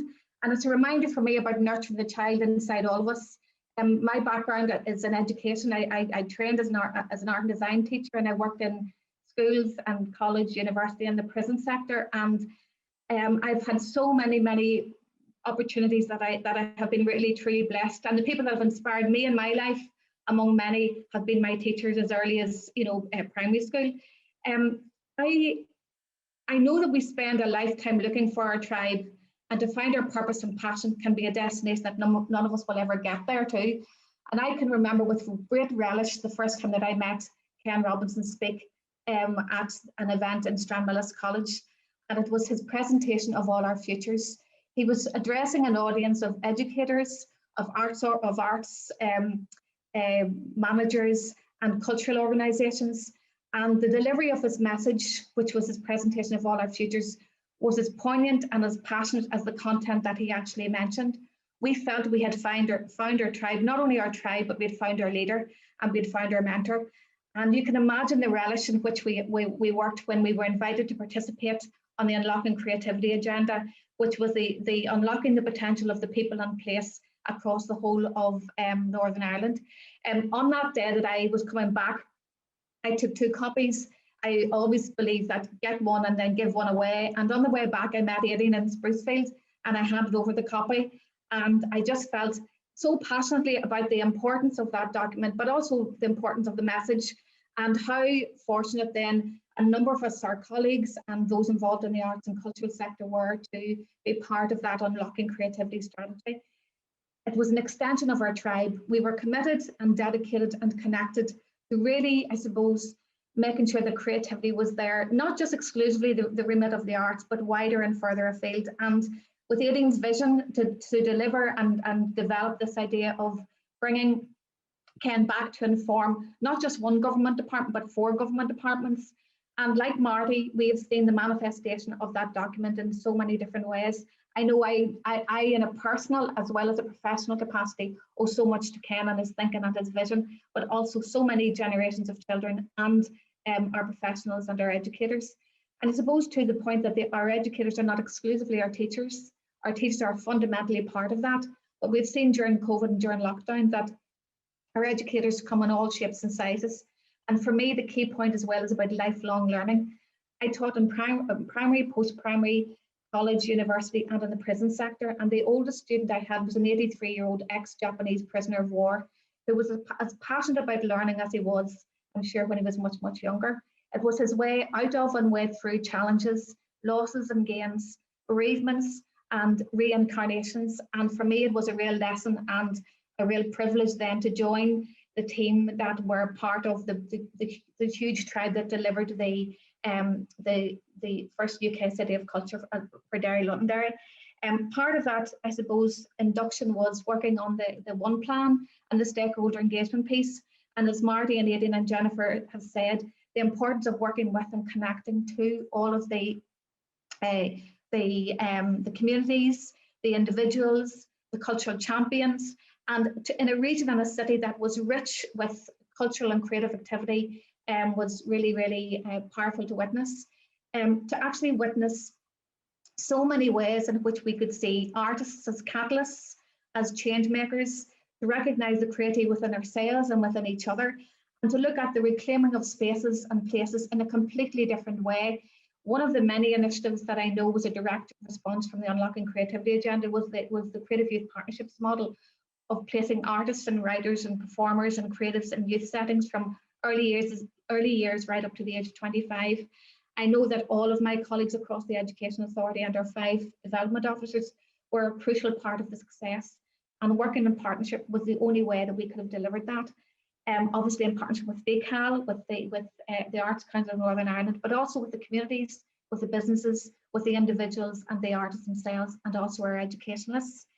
In the context of the City of Culture, I have to say it was one of the highlights of my professional and personal life. because of the friendships, because of the partnerships, but because most of all, we exceeded and excelled all of our expectations. Ken talked about, imagine a future that we can't even, touch yet. And to be part of that event 10 years ago was something, again, that was very, very special. To be part of that team that facilitated Ken's visit to the city, to not just inform an education system, but transform it, to give us courage, to give us encouragement, to give us, his time and his generosity was hugely significant. And not just to all the people that sat in that room at that particular time. There were other opportunities to meet with principals and senior leaders, to ignite that creative spark that Marty talks about with the Pushkin Trust and the late Duchess of Abercorn, and the whole idea of, this creative spirit and investing in our educators and giving them the status that they deserve. And it's really, really important. I noticed Ken McCrummish's comment there, a colleague from the Education Authority. I wonder if Ken saw how creative and innovative our teachers were trying to be now in really, really challenging circumstances. This void that we find ourselves in, people talk about we're in this storm together. I'm not so sure. I don't think we're all in the same boat. I think some of the vessels aren't even worthy of floating. And I would agree with Marty wholeheartedly. We need to address the infrastructure. We need to look at this digital literacy, which is the new literacy, more important than anything else, I think. And we need to ensure we equip and empower and support not just our children and young people to thrive and beyond survival, but also our older generation as well. We've seen the role of grandparents. We've seen the role of lifelong learning. The fact that Derry Londonderry is now a learning city and joins a network of over 200 learning cities is really, really significant. The city and region has shown its commitment to lifelong learning, the investment in the universities, the connections and the partnerships across the learning cities, the learning communities. And I do recall, as part of Ken's visit, we talked about this idea of the creative campus, this idea of linking and connecting educators in the broadest sense, in the community sector, in the school and university and college sector, but also looking at lifelong learning. And for me, and for in particular, to see the city rewarded and acknowledged for its learning city status is really, really important. And the fact that it delivered the first ever virtual learning city against all of the odds during the pandemic is something that we should be really proud of. I find myself excited, even though this is a really, really challenging time, because of the possibilities and because of our abilities connected to work together and to reimagine a future, to reflect on Ken's visit here, not just his visit, but his visits. His ongoing contribution has been a lifelong commitment over 20 years. And we have gained and gleaned from that experience through his TED Talks, through his personal connections, through his encouragement, his wit and his humour, but most of all his legacy, which is a living legacy. And I feel really, really strongly that creativity, self-expression is going to be a salve for all of us during this particular time. We need healthy people, we need mentally astute, we need young people and their elders, as well as all of the generations in between, to feel that they are healthy and well and not gripped by fear about what's next. We have a huge role to play, I believe, in motivating people back into learning in a different context. We have teachers who feel fractured and fragile. We have schools that are ill-equipped. We have communities that have a will and a way and a dedication to do something really, really special and really powerful. But we need to work together. For me, there are so many ways that we have witnessed that firsthand.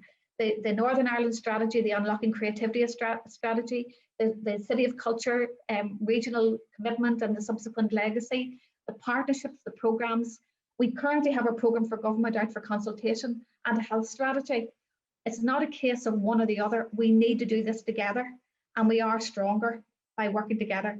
And I do believe strongly that there is a farther shore that is reachable from here. And I do believe we have already embraced the miracles, the cures and the healing wells.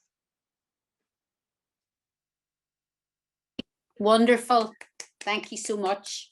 What a panel of speakers. We're down to the last few minutes. As always, these things could go on for hours, but I think the richness of what we've heard from all the panel, to sum up, imagine if, the quote that we had is, and I think we've heard this morning, Ken said, I get it, I love it, I want it, where is it? And if you're not prepared to be wrong, you never come up with anything original. I mean, I think that's just been what we've seen this morning. And Kate, moving over to you now, we're just so privileged, genuinely, to see you take on your father's legacy. And we heard him talking about James in the video, and I know from the book, we probably haven't time. I could go on for hours about his love for you and your mum, and we're so privileged that you as the family have allowed us to have today in his honor. And one of the things I wanted to say was a quote I chose for you, because I think that we all need to take it on board, which should come up on the screen, hopefully, for Kate. I'll read it. If you look in the eyes of your children or those you care for, and rather than approaching them with a template about who they might be, try to understand who they really are.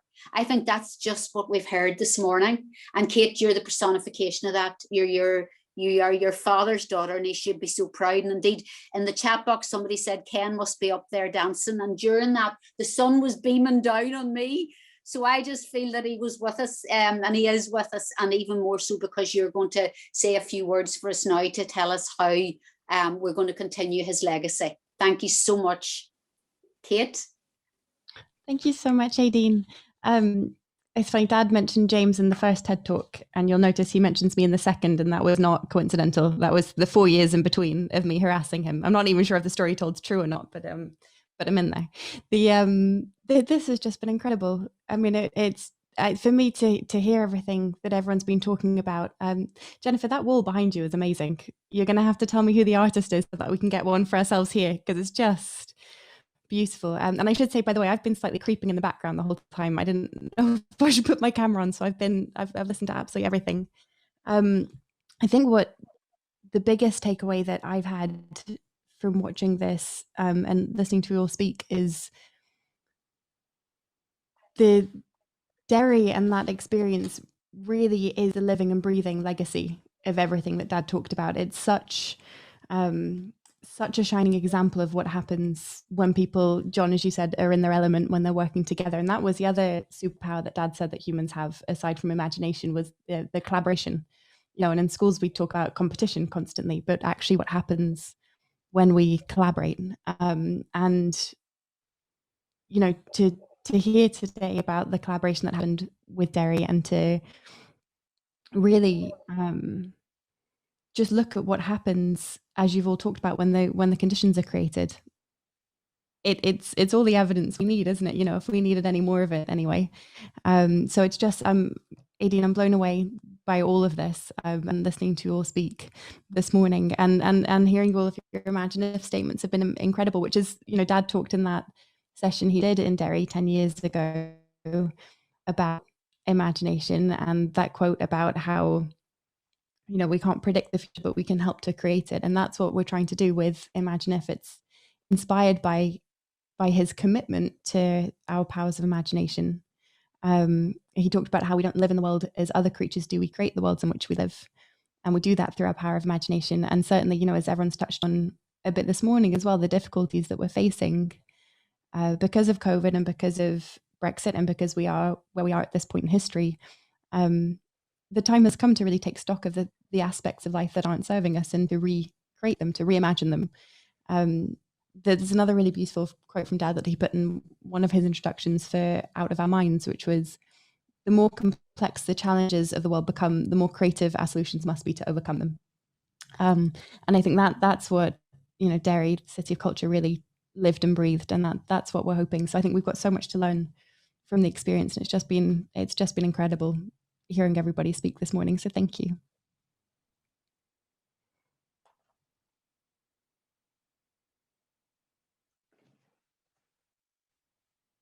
Aideen, you're on mute, I think. Thank you, Kate. Thank you. I did well all day. Somebody said that unmute is the new 2021 in the chat box. And I know that there's some people feel there's different voices in there who too feel that maybe we have let things go. We didn't get the legacy. But I think from this morning, what we've all learned is that It's there for us in the taking. Just a couple of final quotes, and we were going to finish with a very short soundbite from Ken, who just continues to inspire. And Kate, anything we can do to support you in his legacy work. Do you want to say about the Imagine If Festival? Do you want to mention that to people in case they'd be interested in, because this hopefully will feature on that? It will definitely, it will feature. So the of course, the festival is happening next week from March 1st to 4th. Although if you're watching this during the festival, it's happening right now. So thank you for joining us. It's Dad's birthday would have been March the 4th. So that's the events and celebration of him and his life. It's a coming together, not because he died, but because he lived, and because we all have work to do to continue his message and to move forward. So it's a provocation to reimagine the world that we take for granted.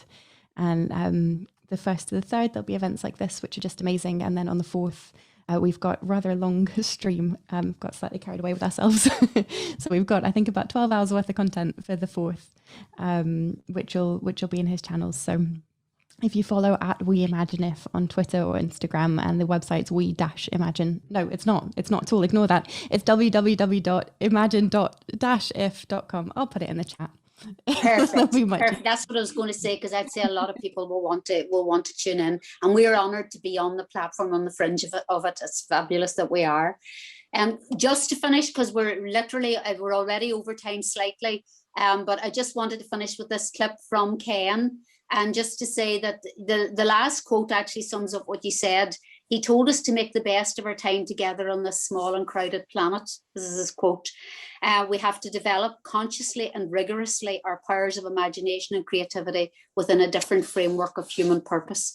And I think now this present time we're in is right for us. My Imagine If, because so much that's coming in is about young people and new generations and inspiring and unlocking, that he said each of us individually and all of us together need, and I'm going to put in can, rediscover instead of discover our element. And I think that's what today was about. Everybody that spoke was inspiring. Thank you for the feedback. Continue to give it to us. And we finish with Ken's last word from his video on my thoughts for the call to unite. So thank you, everybody. We are deeply creative creatures. Although we are like the rest of life on Earth, there's one key respect in which we're different. The difference is that we have boundless capacities for innovation, imagination, and creativity. We don't live in the world as other creatures do. We should live in the world as they do more than we have done. But there is this difference that we've always created ideas about the world. We have languages through which we express our feelings and communicate with each other about the world. We create works of art, scientific theories, philosophies. We create, in a word, cultures. And our cultures define us in more ways often than we can really see openly or suspect.